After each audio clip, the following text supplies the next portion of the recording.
Welcome to A Founder's Life. I'm your host, Leo Gestetner. On this show, we dive into the real stories behind the highs and lows of entrepreneurship and how we pursue a more balanced and meaningful life along the way. This podcast is sponsored by Thanks, helping founders like us scale with reliable remote talent. Email founders@thanks.com, that's THANKZ.com, with the subject line, A Founder's Life, and you'll receive preferred pricing. Well, today I'm excited to be joined by Rusty Fuhling. Rusty, thank you for joining us. Would you like to introduce yourself? Hey, thanks, Leo, for having me. Sure, Rusty Fuhling. I have a company in the Kansas area in the United States, Fuhling Management and Accounting, and we provide fractional CFO and accounting services for companies around the U.S. primarily. Excellent. Well, thank you. And what I'd love to start off with, can you talk to us a little bit about your work journey, sort of what brought you to where you are, and then a little more about what your business is doing for your clients? Yeah, you bet. You bet. So I think it was 1999. So back in the 1900s, for the younger crowd, I was working for a CPA firm in Kansas City, and I was just working way too many hours, Leo. I know you've never done that, but working way too many hours. And so much so, Leo, that I ended up in the hospital. The acid reflux and just that stress was just eating away at my body. And I wasn't eating right. I know we've talked about health in the past, but it was after that hospital stint that a colleague of mine said, "I can't believe you haven't started your own business." And so sometimes it just takes a trusted friend to give you that affirmation. And so literally April Fool's Day of 2000, I launched Fuhling Management and Accounting with 3 little clients. And one of those little clients are one of our biggest clients over 26 years later. Wow, that's a great story. I love that. Yeah. And talk to us about, so, for business, you've described that a little. And talk to us a bit about family, what that looks like for you, what that means to you. Yeah. So again, early days when I was at that CPA firm, our 2 daughters are 3 and 5 years old. I would leave the house in the mornings. They would still be in bed. By the time I'd get home from work, they'd be back in bed. I was just missing out on life. And so making that switch to say, I want to be intentional about, family, faith, business were kind of my three tenets that I was really focused on. And there's definitely balance and integration built into that. And so today, our little girls have now grown up, and we actually have 2 granddaughters now. And just having more of that work-life balance, work-life integration just makes such a difference in hitting those purpose goals where we can spend time with family. And so, yeah, we're all close. We're within 30 minutes of each other, and probably see our grandkids 2 or 3 times a week now. So Perfect. And if they annoy you, you can hand them back. That's exactly right. Return to sender. That's right.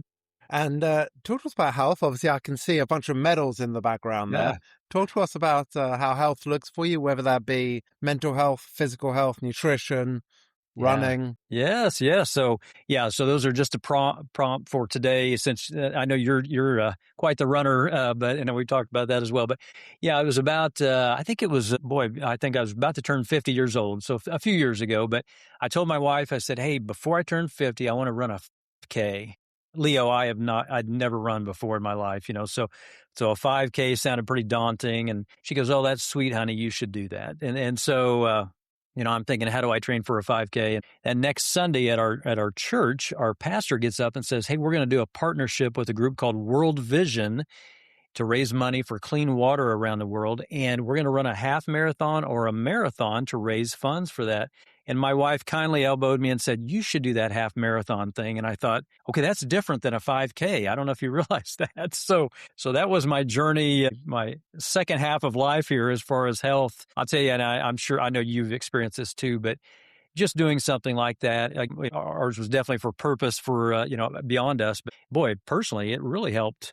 Just a lot better eating habits, a lot better sleep, a lot, good weight balance now. So I think, finding purpose sometimes can help trigger, hey, let's not only help somebody else, but we get helped in return. Definitely. I think it's so positive in so many different ways. Yeah. And I also think it's very meditative for me when I get out. I mean, I had a nice run this morning. There's nothing that's both meditative. It's a great start to the day. Feels good. Yeah. One of the things, Leo, that came out of this I wasn't expecting is, I don't know if you ever run with a friend or other colleagues, but I've had so many incredible conversations on the running trail. I actually started a website just under my name, rustyfuhling.com, but the subtitle is Lessons from the Walking Trail. And it's just lessons that I've been learning in business and life along the way that I've just been posting out there and sharing stories. But what's really neat is I got to go to Ethiopia and Kenya last summer, and I'd mentioned partnering with World Vision. I got to actually see the Ethiopia World Vision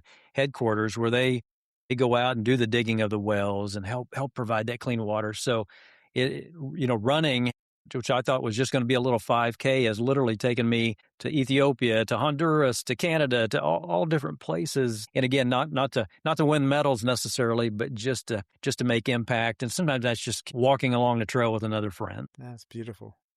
And what do you like to do for fun? I mean, I'm assuming running's fun, so that's part of it. But what else do you like to do for fun? Yeah, running's fun. Yeah, I love the walking trail, but we live on some property.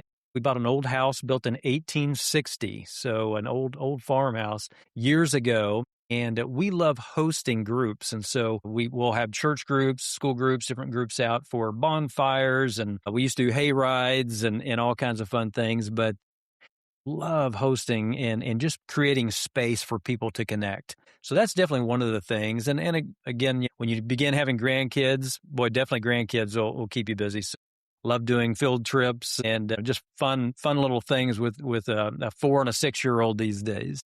Yeah, definitely. I think it's, I always find it funny. I mean, 1800s, that is a decent old farmhouse. That's a decent old, yes. I mean, for America, that's like ancient. I joke because I just came back from the UK. Okay. I mean, the newest property I'd lived in London in, 30 plus years before I moved to LA was built in 1910. That was literally the newest property I'd lived in. Wow. My parents' house, I don't know, probably that kind of age, but the church nearby is in the centre of London. Yes. It lists vicars back to the year 1100 on the wall. Wow. And then I went down to the south coast where I spent a lot of my summers and weekends as a child. And the house was built in the 1700s. The church was built in the year 930. Wow. A little village that's in principle nothing special. It's just a small village on the south coast of the UK. Yeah. It's got a Roman name, been around for. It's funny that it puts I was there with a couple of American friends, and it puts things in perspective. Yeah. For them, everything is in the last 250 years. Well, yeah, right. that's a blink of an eye. Absolutely. I actually love when my daughter, I think my daughter was probably in about 5th grade. That's a while ago. And the kids had just studied history. And, they were doing little skits, like little plays on the different things they'd learned. And, afterwards, a friend of mine came up to me and said to me, so what do you guys call the American Revolutionary War? And I'm like, we don't really talk about it. He's like, why? Sore losers? I'm like, no, we study thousands of years of history. We talk about the Romans, the Battle of Hastings in 1066, the Middle Ages. America in the 1700s may now be the world's superpower, but back then it wasn't even important. I mean, India, for example, would have been the corner of the Silk Road. That was important. Yes. I mean, America, beyond the king's ego, there was nothing important about America. Yeah, I think perspective is so helpful. Yeah, I love that. Love that history. I get that when I was over in Kenya and Ethiopia this past summer, sometimes you have different perspectives on things, and sometimes getting out of your comfort zone. And I know you've done some incredible traveling, but sometimes stepping into those areas where, you just assume everybody's just like you.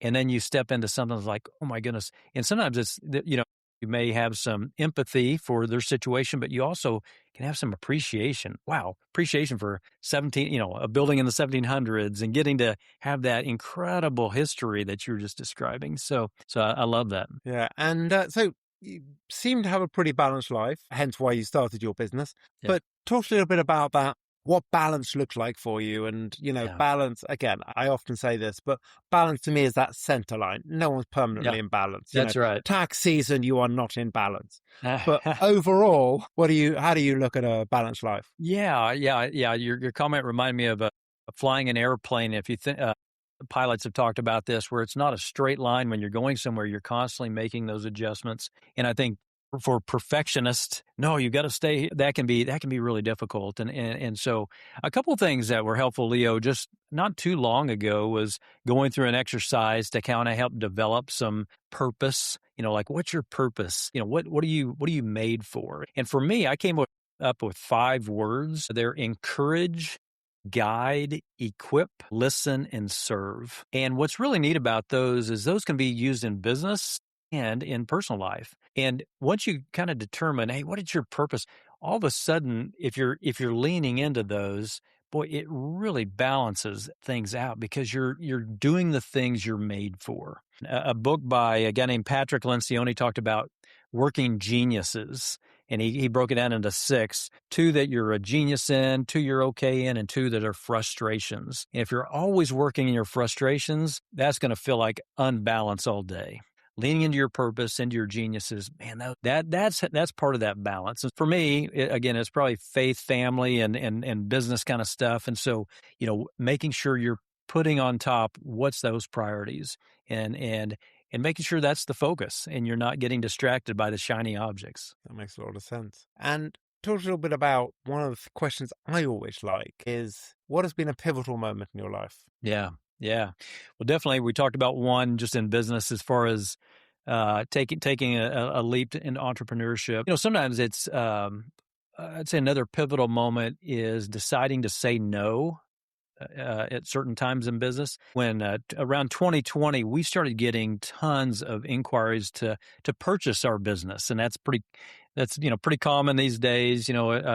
And we'll probably still get at least one solicitation a day, and those can be very tempting. But again, those pivotal moments, sometimes you can get pulled into, well, that sounds very attractive, and learning to say no. I think it can be, again, one of those pivotal moments. This year, I had an opportunity to go back to Honduras for I think the 6th time to do some mission work there, and man, it's looking forward to it. We've been planning this for sometimes, and stepping back, understanding the political culture going on in the U.S. and just some travel challenges, stepping back and saying no, not for now. We needed to do that. And that can be tough as a leader.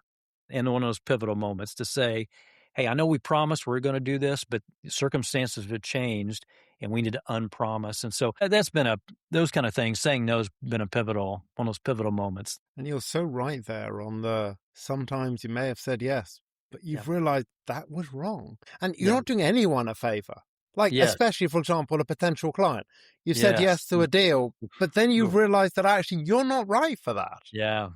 So they'd much prefer a no. That's right. Even if that's after the fact. I mean, sometimes you've got to admit it. No, we shouldn't have accepted this. I'm sorry. We're not right. Yeah, Leo, about year 10 in our business, we took on the biggest client we'd ever taken on, doubled our business overnight. I'm shopping for new cars. This is great. We hit it. Within 6 months, we lost that client. I mean, I don't know that we'd ever lost a client for any service reason to that point, and we lose this massive client.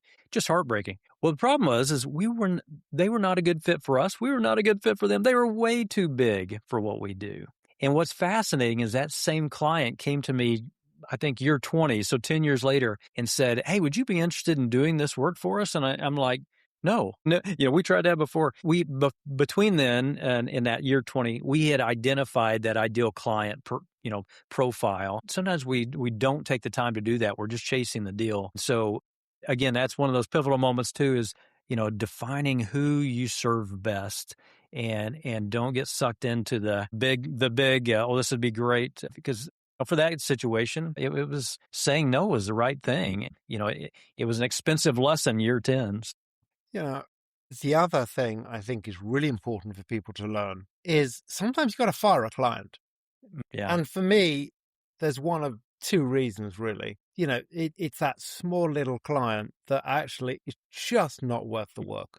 Sometimes, right. and the smallest clients, by the way, over the years, the smallest investors, the smallest, like the people where the money is more important to them are the ones who actually scream the loudest, are actually the nightmare. And sometimes you've got to say, we're not a good fit for you.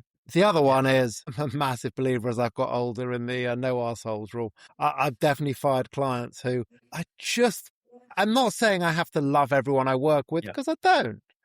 But sure. I can't just I can't cringe having that call coming up thinking, I just don't Yes. want to speak to this person. That I Yes. don't need Yes. as a client. Yes, absolutely. Yeah, there is a exercise that we've done over the years, and it's called the pumpkin plan. And basically, the idea is any kind of produce you're growing, you need to weed out those other things that are going to suck the nutrients out of that main pumpkin in this case. And part of that is what you just talked about. Sometimes you have to prune. You have to prune those that are sucking the life out of. When Leo calls, am I going? Oh, it's Leo again, or hey, it's Leo. And so knowing when to prune, yeah, it can be that's a great exercise. Can be painful, but yeah, great reminder of that. And so, what's one piece of advice you would give to an aspiring entrepreneur?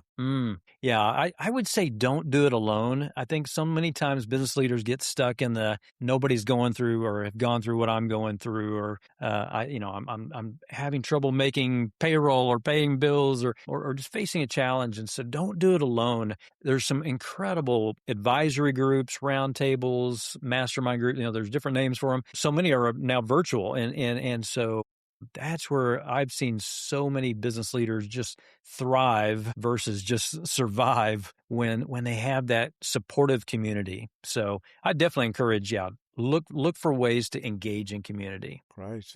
Good advice. And thank you for joining us today. Hey, Leo, thank you. I will look forward to seeing you on the running trail soon.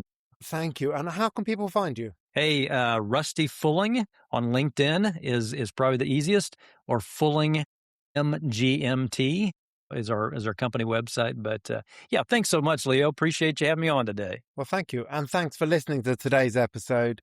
If you enjoyed the conversation, don't forget to subscribe to the channel, tell your friends, and please leave a review.